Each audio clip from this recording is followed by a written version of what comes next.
What's going on, everybody? Welcome back to another reaction video. Today we're going away from sports and we're checking out why Europe is insanely well designed. Let's get into it. This is a map of Europe. I reacted to a video like this a couple, system across I think months ago. Countries. I enjoyed it. The yellow lines indicate the presence of a train line, and as you can see, it's very dense. There are hardly any spaces where there isn't any. There was a video called like, "Why is America poorly designed?" but it got taken down. I mean, railroad tracks in the US, it's a different story. While parts of I didn't the think US America was poorly designed. Transit, there are large areas of the country which isn't covered by Amtrak, the nation's largest passenger railroad service. Well, you need to realize that there's not a lot of population in those areas, so why would they have a train track going through there? Aren't going to be as common as regular speed railways, as they require excellent design, strict planning, and massive investment. And yet, as we can see, high-speed rail is present in Europe, which is a stark contrast to the US, as you can see from this map. While the US does have some higher speed rail, I don't know why they keep comparing the US too, like, take it easy, you're talking about Europe. It's really an effective map of transport solutions. And the Aquila line isn't really that fast either. You can I always had this opinion with like soccer, rocking the soccer. Than 70. This is not the case. People just like to bash America just because. Railroad system. And you have to remember that Europe's system accomplishes this while spanning 33 different nations in a very diverse continent. And I know what you're probably thinking. This is just because Europe is smaller than the United States, which simply isn't true. While the European Union is smaller than the US, like who even mentioned the United States? So this is about Europe. That is about 1.04. Stop comparing America and just talk about yourself. So we can dismiss this argument that the United States can't be that well designed because it's too big. Who Europe said simply is better designed? The United States is bigger than Europe? You might not understand why railroad tracks or public transport as a whole is so important. I mean, driving a car works fine, right? Well, no. And Europe showcases why a primary focus on private transportation is so detrimental to a well-functioning transit system. Look at these maps. They show the US road network versus the EU's. And as you can see, the EU's road network is not nearly as impressive as the US's. And yet, when you look at some of the most congested cities in the world, European countries don't feature particularly prominently in the global rankings. This is pretty shocking information because you'd assume that the country with a more expansive road network has a lot less congestion, especially considering the United States has devoted lots of time and money to their highways.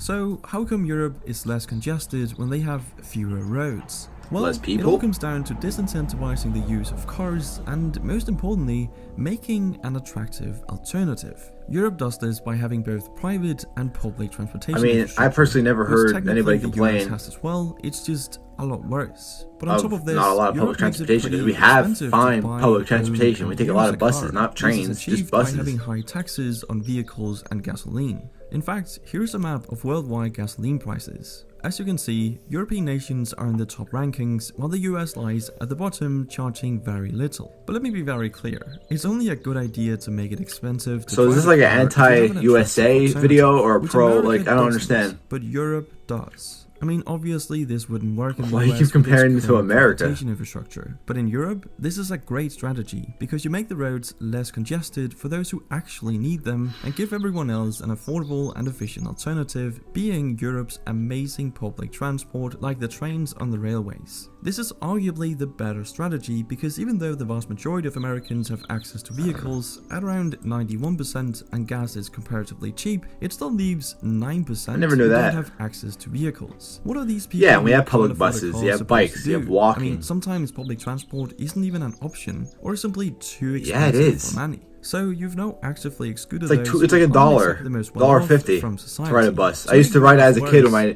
grandmother. Actually got rid of their public transport to make room for New York City has one of the biggest subway stations in America. I'm sorry, in the world. Were actually removed to make way for bigger roads. Absolutely insane. Compare that to Oslo, Berlin, and Madrid, where discussions are underway to restrict or even exclude most cars from the city center. And let's not forget that when you have cars, you also need somewhere to park them. And this is where things start to become rather ridiculous. You see, the United States has 2 billion parking spaces for 250 million cars. That's pretty good. Parking spaces per vehicle. In Europe, it's pretty much a 1-to-1 with around 250 million public parking spaces for 300 million cars. Yeah, to so emphasize the ridiculousness they aren't so well designed, are they? Further.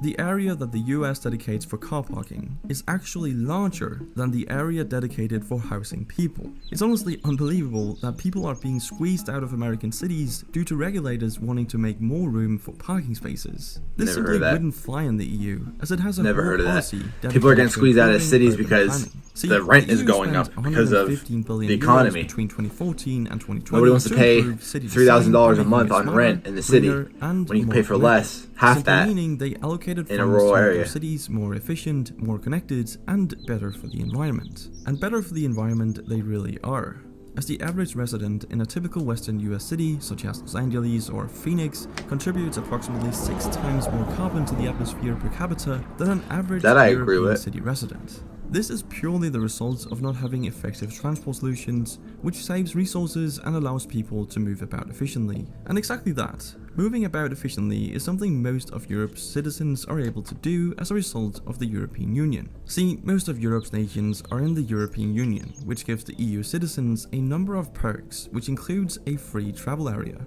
This has been one of the most important achievements of the EU, as it makes it possible for an EU citizen to travel freely to other EU member states and stay for up to 3 months. All they need is a passport That's pretty or cool, I never even knew just that. an ID card. No visas, no trips to embassies, no form filing, just head straight over. This makes it incredibly easy to travel, study, and work in other countries and communities, and having this level of centralization is very important to good design, as it gives the smartest people the opportunity to work where they are most useful. And since good design obviously requires a lot of complicated problem solving and planning, this is very smart.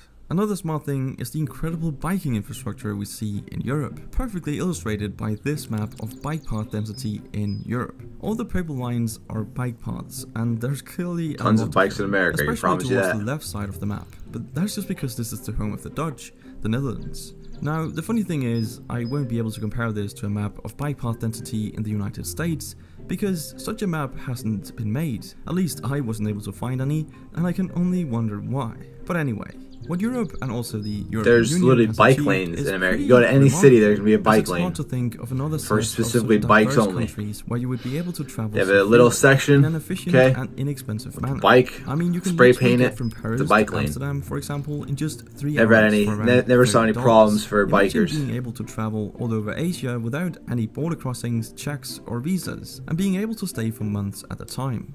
That would be truly amazing. And let's not forget that European design has always been distinctive and very successful. In fact, the continent's history of design and interconnectedness serves as a model for the rest of the world. But even though Europe and the EU are pretty great and have amazing infrastructure, they obviously aren't perfect. And I'd love to hear some of the reasons it might not be, You made so it seem leave a like comment they down were below if you have perfect. some thoughts on this. But that's it for It this was an interesting video, Thank I'll you for admit. watching, and I'll see you in the next one. So this video just basically felt like I don't know, like a just, I don't understand all the comparing to America. I don't know. They're talking about Europe being well designed. Well, then just stick with Europe. Why do you keep comparing to America? I felt like every minute he was going back to America to explain that. 2 different countries, 2 different systems, 2 different governments, economies, 2 different everything. Okay, I know Europe and a lot of countries in Europe and America are very similar compared to everybody else in the world, but we're still different. A lot more population.